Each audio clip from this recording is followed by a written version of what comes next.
So friends, now we move on to the next important topic, that why are investments or capital budgeting decisions are important.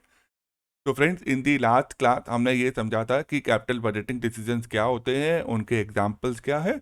अब हम लोग ये देखेंगे कि ये इंपॉर्टेंट क्यों है। Capital budgeting decisions are very crucial for any business since they affect the earning capacity in the long term. तो ये आपकी अर्निंग कैपेसिटी को इफेक्ट करता है लॉन्ग टर्म में, इसीलिए ये इंपॉर्टेंट है। Now the size of the assets, profitability and competitiveness all are affected by capital budgeting decision. आपके एसेट्स का साइज कितना होगा, बहुत बड़ा होगा या बहुत छोटा होगा, ठीक है। आपकी प्रॉफिटेबिलिटी कैसे होगी, आप कॉम्पिटिटिव होंगे या नहीं होंगे, राइट। तो ये सारे चीज़ें जो हैं वो आपके कैपिटल बजटिंग डिसीजन पे इफेक्ट करती हैं। These decisions affect your growth, profitability, and risk of the business in the long term. Very important line. Growth, profitability, and risk. ये आपके बिजनेस को इफेक्ट करती है। The management of fixed capital. Management of fixed capital is another name for capital budgeting. So the management of fixed capital or the investment or capital budgeting decisions are important for the following reasons. So long-term growth. These decisions have a bearing on the long-term growth. Bearing का मतलब होता है effect करते हैं। तो ये decision आपके long term growth पे इफेक्ट करते हैं। The funds invested in the long term assets are likely to yield returns in the future. Yield का मतलब होता है इंटरेस्ट मिलना, अर्निंग होगी आपको फ्यूचर में, ठीक है। तो ये डिसीजंस आपके फ्यूचर अर्निंग्स पे इफेक्ट करेंगे। These decision will effect the future पर्सपेक्ट of the business. Number 2, large amount of funds involve. इसमें बहुत पैसा लगता है, क्योंकि जब भी आप कोई बड़ा फिक्स एसेट लेते हैं या आप अपनी अर्निंग कैपेसिटी इंक्रीज करना चाहते हैं या एक्सपेंशन करना चाहते हैं, तो उसमें बहुत पैसा लगता है। Risk involve. Fix capital involve investment in huge amount. बहुत बड़ा पैसा यहाँ पर रिस्क पर होता है। It effects the return of the firm as a whole in the long term, ठीक है। फर्म मतलब आपकी कंपनी, आपका एंटरप्राइज। तो आपके एंटरप्राइज के रिटर्न पे ये इफेक्ट करेगा लॉन्ग टर्म में। Therefore, investment decisions involve fixed capital influence the overall business risk complexion of the firm, ठीक है। तो ये डिसीजंस आपके ओवरऑल बिजनेस के फाइनेंस पे इफेक्ट करेंगे, आपके रिस्क पर इफेक्ट करेंगे। अब ये इरिवर्सिबल होते हैं, यानी अगर आपने एक बार डिसीजन ले लिया तो आप जो है इसको वापस नहीं ले सकते, ठीक है। The decisions once taken are not reversible without incurring heavy losses.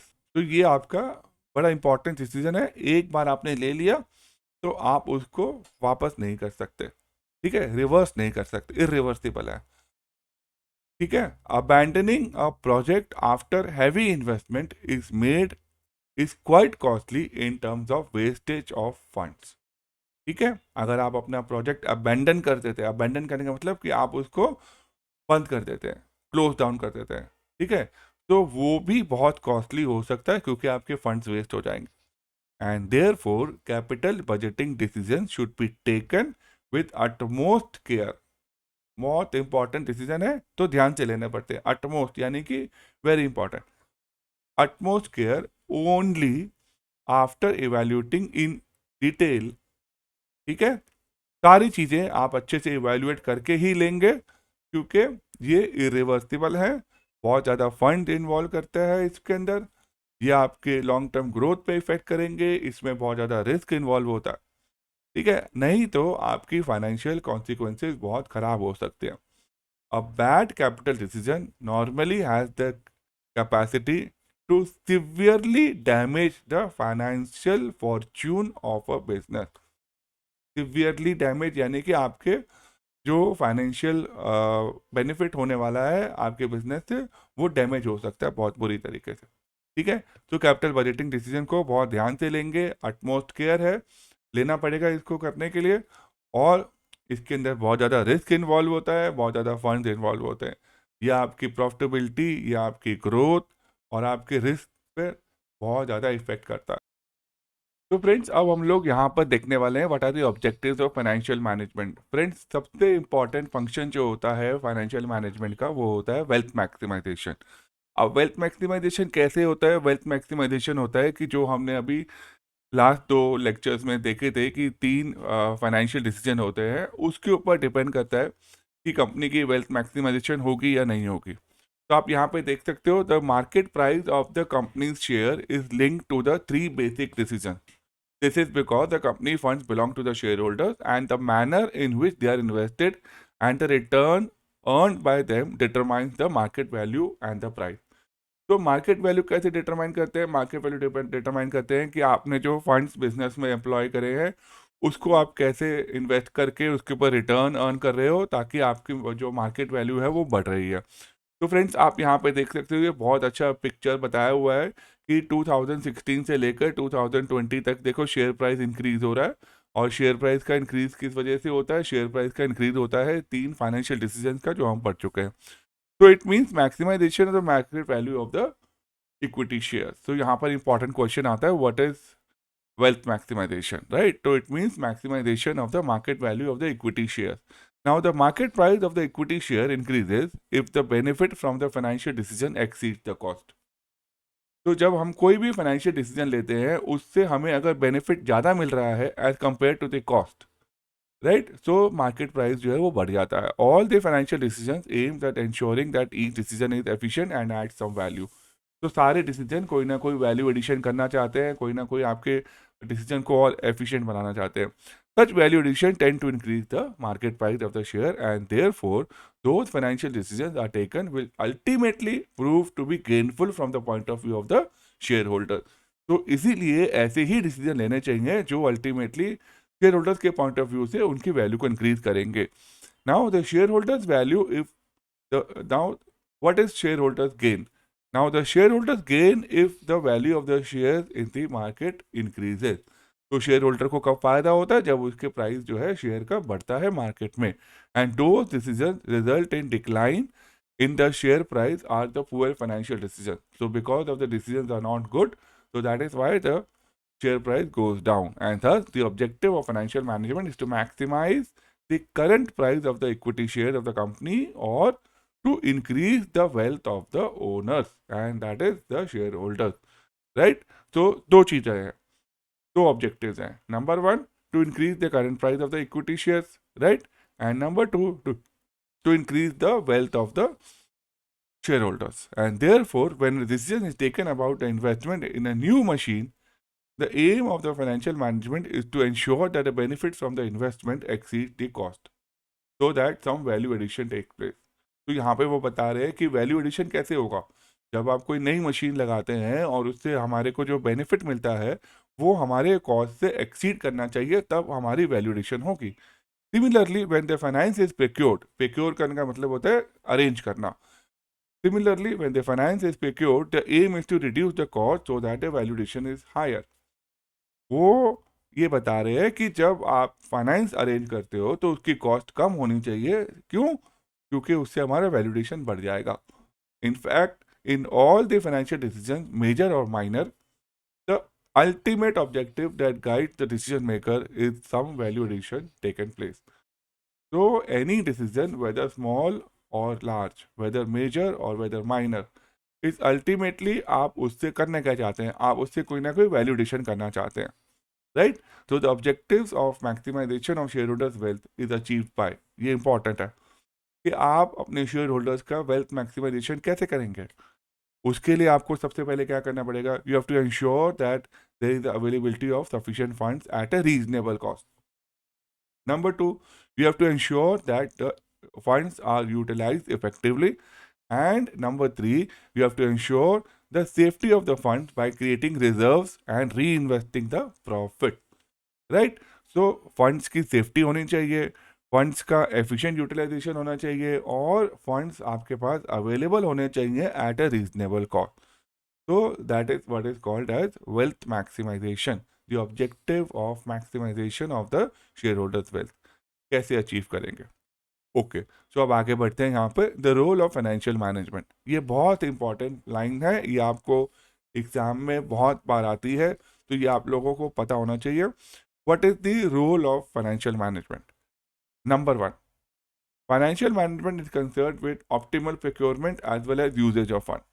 Optimal procurement का मतलब होता है फंड्स को अरेंज करना लोवेस्ट कॉस्ट में। यूजेज ऑफ फाइनेंस, उस फंड्स को इफेक्टिवली यूज करना। Good financial management aims at procuring the funds at a lower cost. Procure करना, अरेंज करना, लोअर कॉस्ट पे फंड्स को अरेंज करना। Keeping the risk under control and achieving the effective deployment of such fund. Deployment of such funds यानी उस funds का use करना। कैसे यूज करेंगे? In the most productive activities so that they are able to earn the highest possible return for the investors. So that is your second role, right? सबसे पहले optimal procurement, then usage of fund. Then number two, you have to ensure that the funds are arranged at a lower cost, keeping the risk under control, and effective deployment of funds so that you're able to earn the highest return. Number three, it aims at ensuring the availability of funds whenever required, as well as avoiding the idle finance. दो point हैं यहाँ पर, ध्यान से समझो। एक कि आप ऐसा फाइनेंशियल मैनेजमेंट होना चाहिए जो आपको फंड्स की अवेलेबिलिटी देता हो और एट द सेम टाइम आपके फंड जो हैं वो आइडल ना हो, उनका इफेक्टिव डिप्लॉयमेंट होना चाहिए। The financial statements like the balance sheet and the statement of profit and loss account of a business are largely determined by the financial management decision taken earlier. Okay, now let us see this example to understand more about the financial decision. Suppose Krishna Limited is a steel manufacturing company in India is enjoying a beyond demand for its product as economic growth is about 10 to 12%. Beyond demand का मतलब होता है कि उनके product की बहुत demand है market में, ठीक है, and the demand of the steel is increasing and it is planning to set up a new plant to cash on the increased demand. To cash on the increased demand यानी वो उस increased demand का advantage देना चाहते हैं, तो इसके लिए वो नया प्लांट लगाना चाहते हैं। And it is estimated that it will require 500 crores to set up the plant and about 50 crores of working capital to start the new plant. तो 500 करोड़ प्लांट को लगाने में लगेंगे और 50 करोड़ लगेंगे वर्किंग कैपिटल के लिए, यानी कि उस प्लांट को चलाने में डे टू डे एक्सपेंसेस लगेंगे, वर्कर्स को एम्प्लॉय करना पड़ेगा, इलेक्ट्रिसिटी चार्जेस पे करने पड़ेंगे, मेंटेनेंस है, तो that is all called as a day to day finance, that is called as a working capital. तो 550 करोड़ की हमारी रिक्वायरमेंट है, right? So it is a capital budgeting decision. Why it is a capital budgeting decision? Because you are taking a decision to acquire a new plant, right? You are buying a new machinery to encash on the demand for the steel in the coming years, right? So this is a capital budgeting decision because it is a long term decision. आपको ये machine लगाने से long term में income हो सकती है। So now it will raise the size of the fixed assets block in the balance sheet by 500 crores. Right, raise करने का मतलब कि आपकी फिक्स एसेट जो है बैलेंस शीट में वो 500 करोड़ से बढ़ जाएंगे। And with an increase in investment in fix asset there is an commensurate increase in the working capital requirement से 550 करोड़। ठीक है, तो फिक्स कैपिटल आपकी इंक्रीज हो जाएगी, फिक्स एसेट इंक्रीज हो जाएंगे, तो उसके साथ साथ जो है आपको उस एसेट्स को चलाने के लिए वर्किंग कैपिटल भी बढ़ जाएगी। And therefore the quantum of the current asset and its breakup into cash, inventory, receivables will also be influenced by the decision. तो ये जो 50 करोड़ की वर्किंग कैपिटल है वो आपको कैश के रूप में रखनी पड़ेगी, या आपके पास स्टॉक होगा, या वो आपके रिसीवेबल्स पे डिपेंड करेगी। ठीक है, रिसीवेबल्स कौन होते हैं? रिसीवेबल्स वो होते हैं जिनसे आपको बिजनेस मिलता है और आप उनसे पैसा रिकवर करना चाहते हैं, वो आपके कस्टमर्स होते हैं, राइट? सो दैट 50 करोड़ जो है उसका जो क्वांटम है वो किस पे डिपेंड करेगा? वो आपके कैश पे डिपेंड करेगा, वो आपके स्टॉक पे डिपेंड करेगा, वो आपके रिसीवेबल्स पे डिपेंड करेगा, जिसको डेटर्स भी बोलते हैं, right? So of the total long term finance, तो हमारे को टोटल लॉन्ग टर्म फाइनेंस यहाँ पर कितनी रिक्वायरमेंट है? 500 करोड़ की है, ठीक है, और जो 50 करोड़ है वो हमारे short term working capital requirement है। तो कैपिटल बजटिंग डिसीजन में दो डिसीजन होते हैं, एक होते हैं लॉन्ग टर्म और एक होते हैं short term, right? So of the total long term finance the proportion to be raise by the way of debt and और equity is a financing decision. अब ये बता रहा है कि जो 500 करोड़ रुपीस जो आपको चाहिए वो पैसा कहाँ से आएगा? रेज करना मतलब उसको अरेंज करना, उसको इकट्ठा करना। तो वो आपको डिसाइड करना पड़ेगा कि कितना प्रपोर्शन आप डेट लेना चाहते हैं, कितना प्रपोर्शन आप अपना सेल्फ फाइनेंस लगाना चाहते हैं, राइट। तो जो प्रपोर्शन हो आप डिसाइड करोगे जिससे कि आपकी कॉस्ट सबसे कम होनी चाहिए, राइट। तो वो जो प्रपोर्शन होता है उसको बोलते हैं financing decision. Now these decisions will affect the items in the profit and loss account, for example interest and depreciation। तो ये डिसीजंस आपके प्रॉफिट एंड लॉस अकाउंट के आइटम्स को इफेक्ट करेगा। इंटरेस्ट पे इफेक्ट करेगा। इंटरेस्ट में कैसे इफेक्ट करेगा? अगर आपने जो 500 करोड़ रुपीस है वो मैक्सिमम प्रोपोर्शन आपने लोन लिया उसमें से, तो आपका इंटरेस्ट आउटगो बहुत ज़्यादा हो जाएगा, राइट। तो आपकी इंटरेस्ट की फिगर प्रॉफिट एंड लॉस में ज़्यादा दिखाई देगी अगर आपने ज़्यादा लोन लिया है। सिमिलरली अगर आपने लोन कम लिया है तो आपकी इंटरेस्ट की फिगर कम दिखाई देगी, and that is why they से that the financial decision will effect the items in the profit and loss account, right. Likewise अगर आपकी बहुत ज़्यादा मशीनरी है तो डेप्रिसिएशन ज़्यादा होगा, मशीन की वैल्यू कम है तो डेप्रिसिएशन कम होगी। तो इस ये जो आपके फाइनेंसिंग डिसीजंस हैं वो आपके बैलेंस शीट और statement of profit and loss के आइटम्स को इफेक्ट करेगा। Now long term decisions, that is the capital budgeting decision. तो अब यहाँ पे वो आपको कैपिटल बजटिंग डिसीजन एक्सप्लेन कर रहे हैं। A long term investment decision that is also called as a capital budgeting decision involves committing the finance on the long term basis. Commit करना मतलब आप इंश्योर करोगे कि आपके पास फंड्स जो है लॉन्ग टर्म के लिए हैं। In other words refers to investment in the long term assets और फिक्स एसेट्स। ठीक है, कमिट करना यानी कि इन्वेस्ट करना, and these long term assets last for more than 1 year. तो capital budgeting decision involve allocation of firm's capital to different projects or assets with long term implication for the business। Allocation करने का मतलब होता है कि उसको रखना। ठीक है, आपने अपने फंड्स को लॉन्ग टर्म डिसीजंस के लिए रखा, एलोकेट किया अलग अलग प्रोजेक्ट में, ठीक है, ताकि आपको लॉन्ग टर्म में बेनिफिट हो जाए। ठीक है, तो अगर आपके कैपिटल डिसीजंस गलत होंगे तो हो सकता है कि लॉन्ग टर्म में आपके बिजनेस को नेगेटिव इम्पैक्ट पड़े। तो ये डिसीजन जो है वो आपके बिजनेस को बहुत ज़्यादा इफेक्ट करते हैं, and they are also called as management of fixed capital. Examples of capital budgeting decisions very important, it will come in exam, most of the time it comes in exam। So acquiring a new fixed asset like land, building, machinery, opening a new branch, expenditure on acquisition, expansion, modernization। Acquisition, expansion, acquisition करना यानी कि purchase करना, expansion यानी कि increase करना, modernisation यानी कि better technology use करना, और रिप्लेसमेंट यानी कि आपने पुराना एसेट को सेल करके उसको नए एसेट से रिप्लेस किया। तो that is the capital budgeting decision, right. Launching a new product line, नया प्रोडक्ट आप लॉन्च कर रहे हैं, फिर आप अपना पैसा जो है एडवांस टेक्निक्स ऑफ प्रोडक्शन में लगाना चाह रहे हैं, then major expenditure on advertisement campaign और research and development, right. So ये सारे आपके एग्जाम्पल्स हैं, ओके। तो अब हम लोग यहाँ पर सब पढ़ने वाले हैं what are the factors affecting the capital budgeting decision.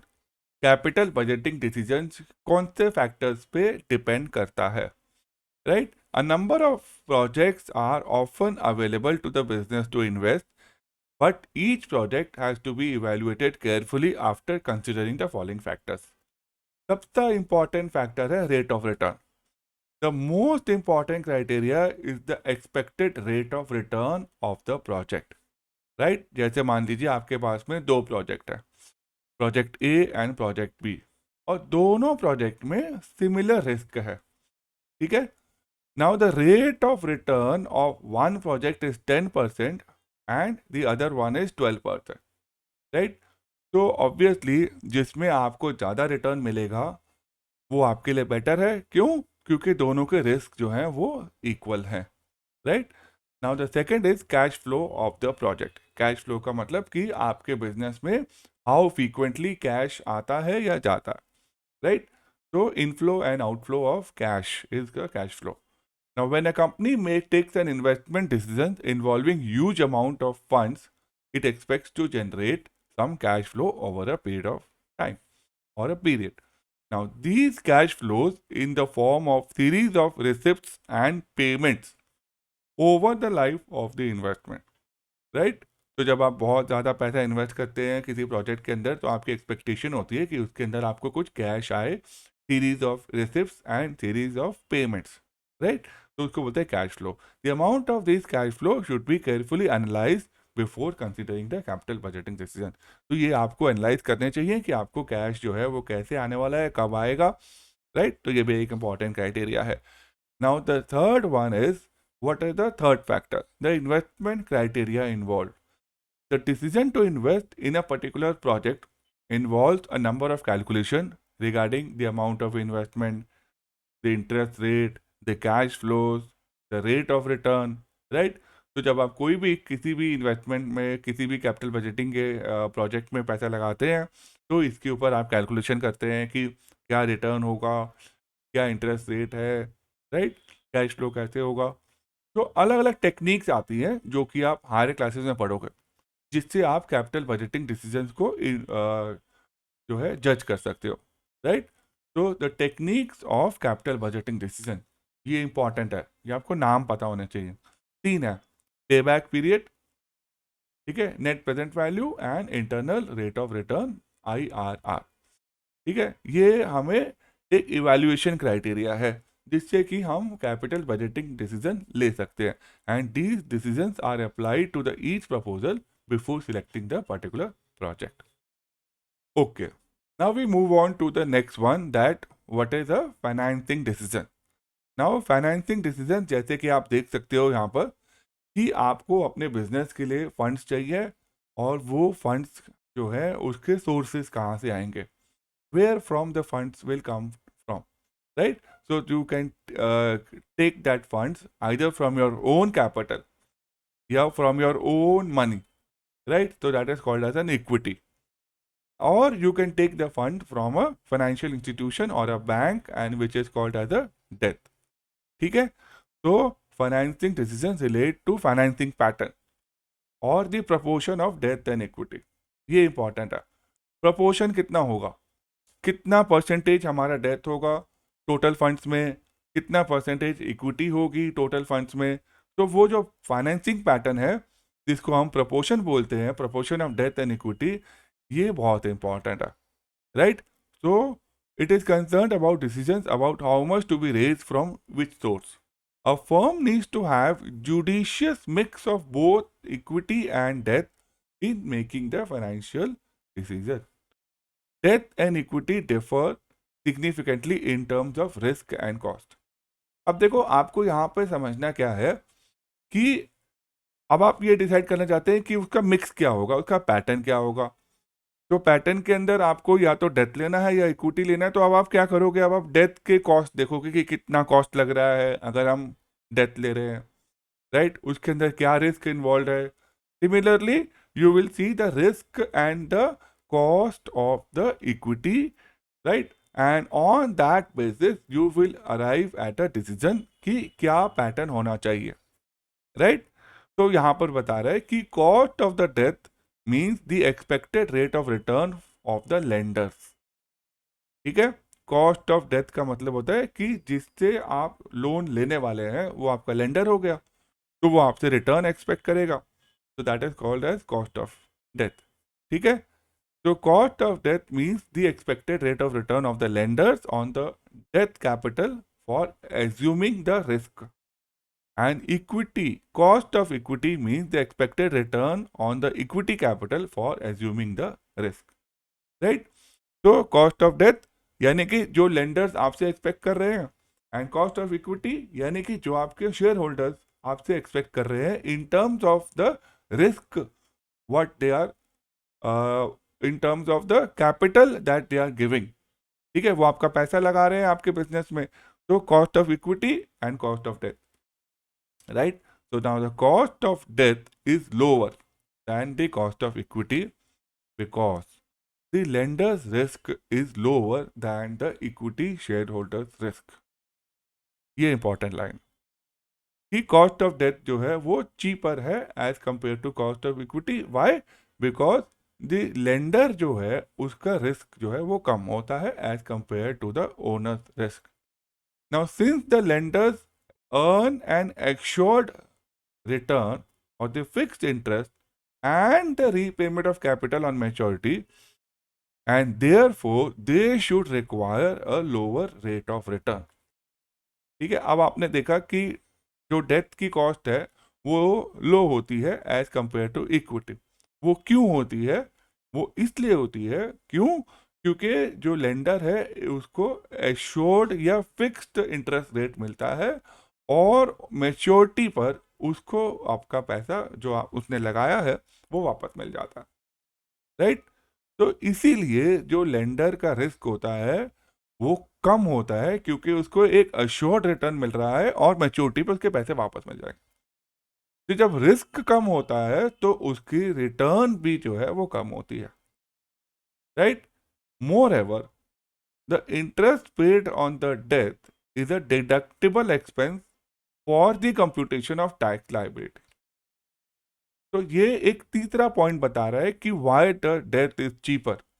Now the debt is cheaper as compared to the cost of equity because जो भी इंटरेस्ट हम पे करते हैं अपने लेंडर्स को वो हम अपने प्रॉफिट एंड लॉस में एक्सपेंस शो कर देते हैं जिससे कि हमारी टैक्स लायबिलिटी कम हो जाती है. तो ये तीन कारण है जिस वजह से आप कह सकते हो कि कॉस्ट ऑफ डेथ जो है वो चीप है as compare to the cost of equity. What are the three reason? The first reason is कि लेंडर को एश्योर्ड रिटर्न मिलता है. लेंडर को मैच्योरिटी पे रिटर्न मिल जाती है. आपकी कैपिटल जो उसने डाली है वो उसको वापस मिल जाती है मैच्योरिटी पे. और तीसरा जो इम्पोर्टेंट फैक्टर है वो ये है कि जो इंटरेस्ट होता है वो बिजनेस के लिए एक डिडक्टेबल एक्सपेंस होता है. वो अपने प्रॉफिट एंड लॉस में उसको एक्सपेंस शो करता है जिससे कि उसकी टैक्स लायबिलिटी कम हो जाती है. And therefore the increased use of the debt is likely to lower the overall cost of capital. ये बहुत इंपॉर्टेंट क्वेश्चन आ सकता है. वो पूछ सकते हैं कि how can you say that the debt increase use of debt is likely to lower the overall cost of capital of the firm. Overall cost of capital यानी कि जो फर्म की जो टोटल कॉस्ट लगने वाली है वो कैसे कम हो सकती है अगर आप डेथ यूज करते हैं. तो वहां पे आपको ये लिखना है कि the debt is a cheaper source of finance as compare to the cost of equity. Then you have to write why the debt is cheaper. तो you have to write that 3 points. Right? Assured return मिलता है, maturity पे पैसे मिल जाते हैं और वो deductible expense होता है. ये तीन कारण की वजह से आप कह सकते हैं कि debt is a cheaper source of finance as compare to equity. So this is a very important lecture.